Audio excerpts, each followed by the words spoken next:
হ্যাঁ ফ্রিল্যান্সাররা কি অবস্থা? ভিডিওটা স্কিপ করলে অনেক বড় কিছু মিস করবা। তুমি যদি কোনো জায়গা থেকে ফ্রিল্যান্সিং শিখতে গিয়ে বা কোনো আইটি প্রতিষ্ঠান থেকে ফ্রিল্যান্সিং শিখতে গিয়ে প্রতারিত হয়ে থাকো, কমেন্ট বক্সে বলো যে কোথায় গিয়ে তুমি প্রতারিত হয়েছো। অনেকেই আছে ফ্রিল্যান্সিং এর নামে দালালি শুরু করছে, নেই ফ্রিল্যান্সিং শিখানোর কথা বলে নিয়ে কি করে বলে যে তুমি স্টুডেন্ট নিয়ে এসে দাও, সেখান থেকে তোমাকে 500-1000 টাকা দিব।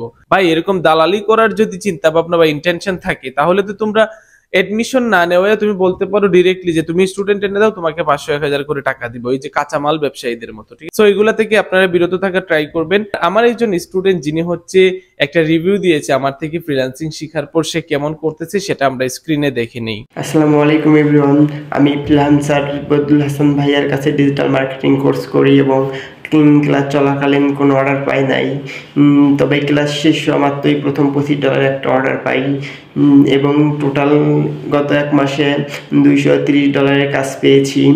ভাইয়া অনেক ভালো সাপোর্ট দিয়ে যাচ্ছে আমাদের। আশা করি সবসময় আমাদের পাশে এভাবে থাকবেন ভাইয়া। Thank you.